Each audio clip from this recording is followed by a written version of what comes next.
asikhuleke. Nkosi livi lakho liphilile lingemandla, liyaqondisa endleleni, liyakhuthata kulabo abangenamandla, lihlumelelise Nkosi kulabo labathi vele ababuthakathaka. Yenda njalo Nkosi njengokwezethembiso sakho kuze kuthi Nkosi Jesu siphile kulo mhlaba emehlo ethu angasuki kuwe, msunguli nempelelisi wako konke lokuphathelene netimpilo tethu ngaKristu Jesu Nkosi manje naphakade. Amen. Bazalwane, we have just read from Psalm 8 and Psalm 110, then from the book of the prophet Zechariah, chapter 2, from verse 10 to 13, and then from the Gospel according to St. John, chapter 3, verse 31 to 36. Tineke sifakati mphansi lapha kule Gospel ya John. Lapha sibona bufakazi baJohane ngaJesu, bufakazi baJohane ngaJesu. Johane lapha uthi lo kuya ngetulu, and Johane lapha utama kuletha kwehlukanisa ukuthi Jesu akafanani nabo bonke abantu, kodwa ungilokuya ngetulu is not just an exceptional spiritual somebody. It's not just somebody who is wise. It's not just someone who is good. Kodwa Jesu ubuya ngetulu. Ngaleso sizathu leso Johane unebufakazi ngaye kwekuthi lona lobuya ngetulu abe nguNkulunkulu, unguNkulunkulu. Lona lesithi ngu-Emmanuel, utelwe uyinkosi yemakhosi. Andike ukhuluma lamagama langa Johane umbhaphathisi uzama ukugcizelela Johane lomvangeli uzama ukugcizelela into latakhulunywe nguJohane umbhaphathisi ngaJesu, nakathula bufakazi ngaye kwekuthi Jesu ungubani. Uthi ke lona ubuya ngetulu emazulwini, akabuyi nje emhlabeni. Ngalamanye amagama utama kuveta lobufakazi ngalokuqaqile ukuthi Jesu akafani ngisho namunye webantu labakhona emhlabeni, noma ngabe bake bengathi into letinkulu bathiwa babale balandzele. Jesu utehlukele, yena mukhulu. Jesu kunabo bonke labanye labake babakhona nalabayoke babe khona. So ke lana uveta Johane wokuthi lona lobuya ngetulu uphethe ubufakazi lobungibo sibili lokufuna ukuthi bemukelwe. Uyabona, uma ngabe sifuna kuva i-information tindzaba letitsite ngelikhaya, kufuna sithole lilunga lalelikhaya lelikasichazela tinto ngalelikhaya. Uma ngabe sifuna kuthola information leyitsite ngedolobha, kufuna sithole lobuya kulelidolobha atawuchaza ukuthi idolobha lime kanjani. Kanjalo noma sifuna information yasezulwini, kufuna sithole lobuya ezulwini lotawuchaza ukuthi lizulu lime kanjani. So Jesu ke uzama Johane buveta ngalobu usepaleni kokuthi uma ngabe kukhona bufakazi esibufunako ngelizulu, asibukhona bufakazi lobukhulunywa nguJesu, ngoba ubuya khona ezulwini, ubuya ngenhla emazulwini. Ukhuluma ngeJohane uthi what he has seen and heard, lokhu lakuvile nalakubonile, lokhu kuveta kuba nekuba equivalent.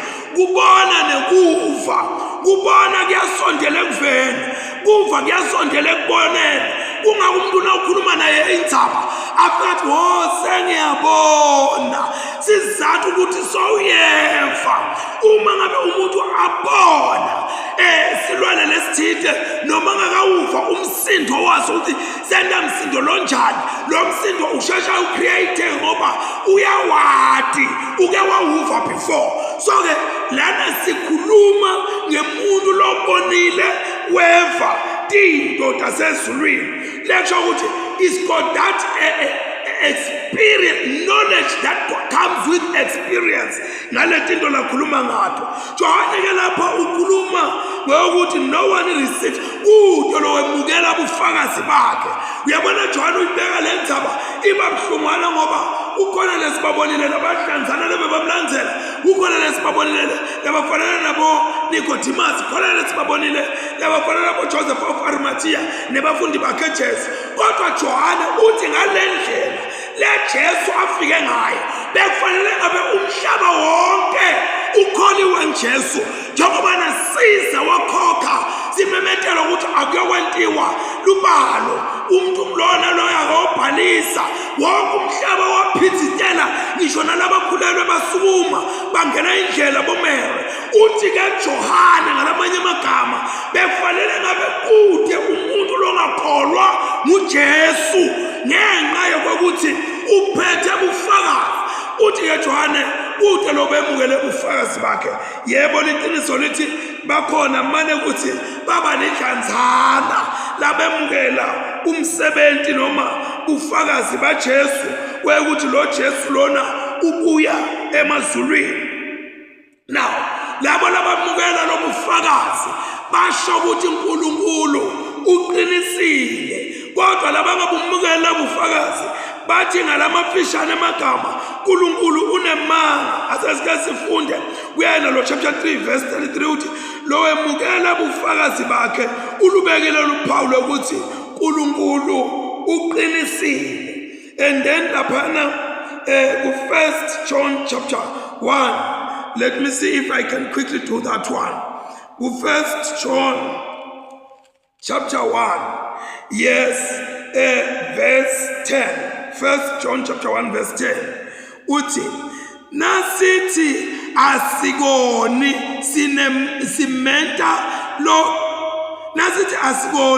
simenta lo qala emanga nelivi lakhe alikho kithi. Masithi asikoni, uma sifunda chapter 5 verse 10 wakhona kuyena lo 1 John uthi ke chapter 5 verse 10 noma ngubani lokholwa indvodana yaNkulunkulu unebufakazi kuye, kodwa umuntu longakholwa kuNkulunkulu umente loqala emanga ngobe angakholwa ebufakazini lobubekwe nguNkulunkulu ngendvodana yakhe. So longakholwa nguNkulunkulu kulofakazi uNkulunkulu labuvete ngaJesu usola ukuthi uNkulunkulu unemanga. Noma ngathi angasho mina ukuthi uNkulunkulu unemanga, kodwa lokungakholwa kwakhe usho kona lo ukuthi lo muntu uthi uNkulunkulu unemanga. So lokholwa kuJesu sawubeka phawu lokuthi lobufakazi ngaJesu lobembuliwe uliqiniso. Ngaleso sizathu leso umente uNkulunkulu kwaba ngokwemaqiniso. Sentawuya kumbe emaphethelweni ukhuluma Johane lapha ngebhadalo yalaba labaqhubeka nekumala Jesu kwekuthi itawuba njalo laba labaqhubeka nekwala bufakazi ngaJesu leNkulunkulu amvete emhlabeni. He whom God has sent speak the words of God. Uthunywa uNkulunkulu ukhuluma amava uNkulunkulu. Lokho ukuthi bufakazi baJesu ureliable, ungancika kubo, ungavela ume ngabo ngisho nasenkantolo yemthetho. Uthi ke uNkulunkulu uthulule moya wakhe kuJesu ngalokho ngenasilinganiso. Akukafanele nakubaprofeti basendulo ngoba bebathi noma banikwa kubuya kube nemkhawu, kodwa kuJesu lo moya uthululele ngelokuqine njengalokhu siubonile ngaPentecost ukuthi moya waNkulunkulu was outpoured, wathululwa waqithwa abantu baNkulunkulu. So ke lana siyabona ukuthi wonke umuntu lokholwa nguJesu lo moya waNkulunkulu awukathelwa nje kodwa uthululelwe kuye.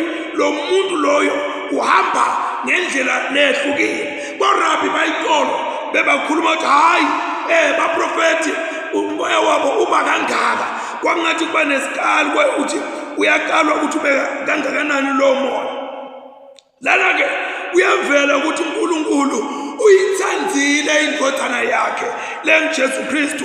Kuvela kabili kuJohn chapter 3 verse 35 sifundile na John chapter 5 verse 20 uyavela uvela as God has agape, his love. Though John Blegunye uchuza kuhlala ngomagama uchuza agape abese ulandelisa ngavideo. So now kodwa lokusalako uNkulunkulu uyithandile indodana yakhe. Awu abukho ke bunanzo bendlule lokho kwethi uNkulunkulu uyithandile indodana yakhe. Uthi ke kodwa lo ngakholwa nguNkulunkulu angeke akubone uphila. Lo ngakholwa nguNkulunkulu angeke akubone ukuphila, kodwa lulaka lwaNkulunkulu lulengela ethi kwakhe. Uyabona lento ibuhlungu. Jona lapha uyakaza ukuthi njengoba Jesu avela ezulwini eke ukuthi awenda umsebenzi kaNkulunkulu, lokhetha kungakholwa nguJesu, there is a very heavy price lengento oyibhadala ngokuyekela Jesu. Lesikhathi ungamyekela Jesu bathi uhlakaniphile bakubongelele, kodwa yathi ukuthi wena ethi kwempilo yakho ulenga lulaka lwaNkulunkulu lolumangalisako. Ngaleso sizathu leso ufanele ukuthi empilweni yakho wathi uyekela Jesu, you are not doing favor to yourself, but you are bringing the wrath of God. Uma ngabe umuntu amyeka Jesu uthi qhwebela yena, uthi donsela, uthi lethela inkqubevane yolulako laNkulunkulu. So lokhu ke bazalwane angikusho ukuthi akunawuphela ngoba sekusesikhathi leside the wrath of God ingala yodibana nayo nakwelizayo. And then okunye lokufuna ukuthi ngivete la, ngifuna ngivete ukuthi lolu laka laNkulunkulu lu against sin, okanye the wrath of God is against sin. Uma ngabe khona sono umuntu lasentako, it creates displeasure in the life or in the person of God. Kuba khona kungajabuli kuNkulunkulu uma ngabe umuntu kukhona into latendako letingalungi. So ke kuyekela Jesu akusiyo into lenhle longathi landela yona. Funa ngayo yonke indlela ukuthi utholakale ukuye, wenda lokho lokufunwa nguye, ngoba lolaka lwaNkulunkulu luhleli lulindele bonke abantu labamalako uNkulunkulu. Ikhona lenye ingoza yayikhuluma ishumayela ngalendzaba ibese iphakamisela ntandathayo ibone lento ipicturishe the wrath of God yehlela ethi womuntu, yehlela ethi kwempilo yakhe, kwehle tinyembeta sashumayela ngoba ayingqeni sigayegaye yinto legaya kabuhlungu. So ke as I conclude le ncwadi yemvangeli Johana ina 3 yabo must. This chapter 3 of John is a must book to be read. Sonke isikhathi funa ukuthi incwadi yaJohane sitikhanze sifoselelekile, siphoqelelekile ukuthi sifunde because of these 3 must. Number 1 wakhona utholakala lapha ku chapter 3 verse 7 lo must. Chapter 3 verse 7 uthi ungamangali ngobe naku ngithi kuwe nifanele ukuthi nidalwe kabo, nifanele. It is a must to be born again. And then must wesibili uthola lapha ku chapter 3 verse 14 wakhe lo Johana uthi njengoba naMose aphakamisa inyoka ehlanga, kanjalo ke nendodana yemuntu ifanele kuphakathi, ifanelwe, nifanele ukuqala kabusha, ifanelwe kuphakanyiswa. Must, excuse me, lo landzelako simbona laphana ku verse 30 walo chapter 3 la khona athi kufanele akhule yena nginciphe, he must increase and I must decrease. Must wekuqina siyambona cishe ngidawuthi kuyafanana, kufanele yena njengenkosi yamakhosi akhule nciphe mina, kufanele mina njengesisebenzi nciphe kuze akhule yena. So namhlanje abazalwane, as we conclude this day ya Christmas today ku-2025 December, I say ukuthi ufanele kutalwa kabusha, ufanele Jesu kuphakanyiswa, kufanele akhule yena ngoba umninimandla onke, kufanele unciphe wena uma ngabe usebenzi sakhe. Let us pray. God Almighty, we thank you for this hour. Qhubeka Nkosi ube nathi, sende babe sikukhulisa empilweni tethu, sende babe sikhanze umkhulu ungamele tonke tinto, luthumo nemandla kufanele Jesu ngoku kwananguna phakade.